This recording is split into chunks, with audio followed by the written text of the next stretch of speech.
Selamat pagi Bapak Ibu, Saudara-saudariku yang terkasih dalam nama Tuhan kita Yesus Kristus. Apa kabarnya Amang Inang, remaja, pemuda, dan seluruh pendengar renungan harian ini? Kami berdoa Bapak Ibu dalam keadaan sehat dan sukacita yang prima. Mari kita berdoa. Kasih karunia Tuhan kita Yesus Kristus, kasih dari Allah Bapa dan persekutuan Roh Kudus itulah kiranya menyertai kamu. Amin. Firman Tuhan untuk kita renungkan bersama-sama pada hari ini Bapak Ibu, yaitu yang tertulis dalam Injil Lukas pasal 6 ayat 31.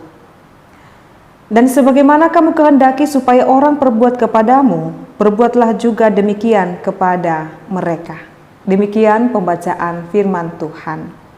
Bapak Ibu, saudara-saudariku yang terkasih dalam nama Tuhan kita Yesus Kristus, ketika kita ditanyakan satu pertanyaan ini, yaitu apakah kita merasa baik-baik saja atau nyaman ketika orang lain berbuat jahat kepada kita, atau apakah kita menyukai perbuatan jahat yang dilakukan oleh orang lain kepada kita?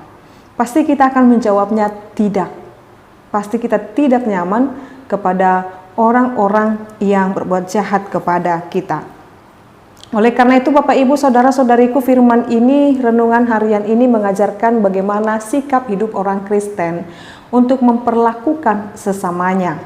Nah, secara khusus Bapak Ibu, di dalam Lukas pasal 6 ayat 27 sampai 38 itu mengisahkan tentang kasih terhadap musuh dan kemurahan hati. Jadi Lukas 6 ayat 27 sampai 38, dan yang bahagiannya ayat 31 ini berada di antara kasih terhadap musuh dan kemurahan hati.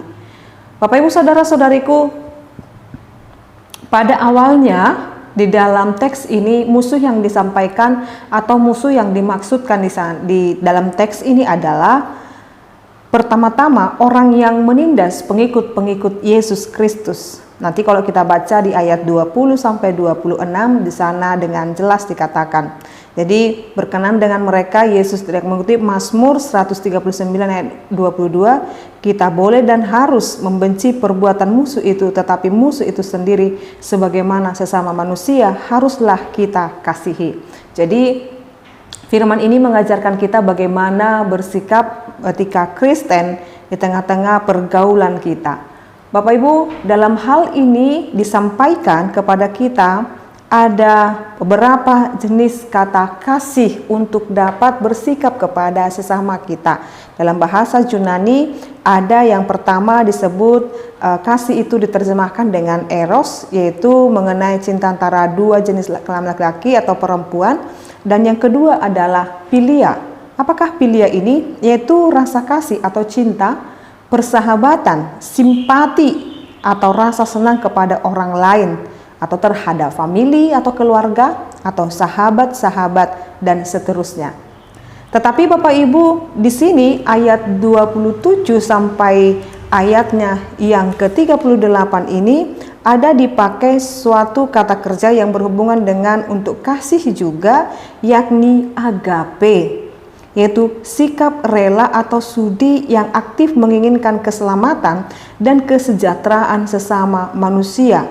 Jadi dari kita dituntut Bapak Ibu Saudara-saudariku untuk bagaimana mempraktekkan kasih Allah kepada sesama manusia dan bagaimana kita bersikap kepada Allah di dalam kasih kita kepadanya.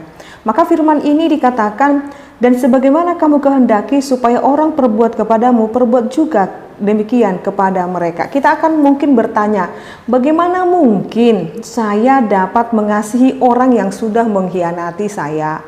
Bagaimana mungkin saya dapat memaafkan orang yang sudah mempermalukan saya atau menganiaya saya atau yang membuat hal-hal yang tidak baik kepada saya atau orang-orang yang memfitnah saya dan lain sebagainya. Oke, saya bisa memaafkan, tetapi saya atau hal-hal yang telah dilakukannya telah melukai saya.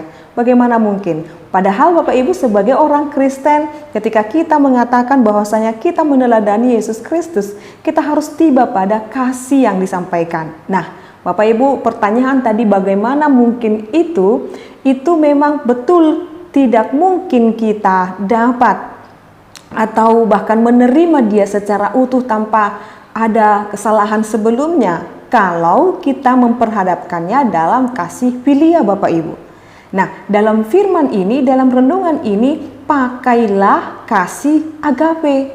Jadi kalau dalam kasih filia kita mengasihi sesama kita yang sudah menyakiti kita, pastilah tidak mungkin. Tetapi beralihlah, tingkatkanlah rasa kasihmu itu kepada agape tadi itu Bapak Ibu.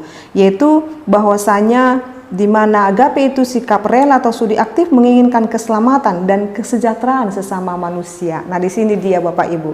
Untuk kita dapat menginginkan yang terbaik kepada sesama kita. Kita, Bapak Ibu, kita tidak dituntut untuk mempraktekkan kasih filia kepada mereka dalam hati kita terhadap musuh kita, tetapi bahwa kita mempraktekkan agape terhadap mereka. Artinya menginginkan dan mengusahakan apa yang baik bagi mereka, yaitu menurut hal-hal yang sudah disampaikan di dalam ayat 31 ini Bapak Ibu. Jadi kalau kita pun menyadari pernah melakukan kesalahan atau pernah mungkin menyakiti sesama kita, dan hati kita akan berkata, semoga aku diampuni, semoga aku dimaafkan, semoga aku dan lain sebagainya. Kalau demikian, apa yang kita inginkan dapat diperbuat orang lain kepada kita, maka perbuatlah demikian juga kepada orang lain. Oleh karena itu Bapak Ibu saudara-saudariku, ketika kita menginginkan orang lain berbuat baik kepada kita, lakukanlah perbuatan baik itu. Jangan ketika kita menginginkan orang lain menghormati kita, berbuat baik kepada kita, tetapi kita selalu menyinggung atau bahkan tidak memberikan yang terbaik kepada sesama kita. Malahan kita akan dikatakan sebagai orang atau dalam istilah bahasa Batak kasih tahu begitu. Jadi kalau kita menginginkan yang terbaik terjadi dalam kehidupan kita, inginkan juga yang terbaik terjadi kepada orang lain. Inilah kaidah kebaikan dalam etika Kristen yang harus kita ikuti dan jalani dalam setiap kehidupan kita. Amin, kita berdoa. Ya Allah Bapa kami bersyukur buat firman-Mu yang mengingatkan kami supaya apa yang boleh kami lakukan Tuhan, itu yang boleh terpancar dalam hati dan pikiran kami. Biarlah kami senantiasa melakukan hal yang baik di dalam kehidupan kami. Berkati seluruh Bapak Ibu saudara-saudari kami yang mendengarkan renungan harian ini dimanapun mereka berada. Kiranya Tuhan berkati kehidupan mereka, rumah tangga mereka, pekerjaan mereka, atau bahkan segala rencana-rencana mereka Tuhan dalam setiap kehidupan ini. Engkau kiranya memberkati. Dalam nama Yesus Kristus kami berdoa dan mengucap syukur. Anugerah daripada Tuhan kita Yesus Kristus, kasih dari Allah Bapa dan persekutuan Roh Kudus itulah kiranya menyertai dan memberkatimu sampai selama-lamanya. Amin.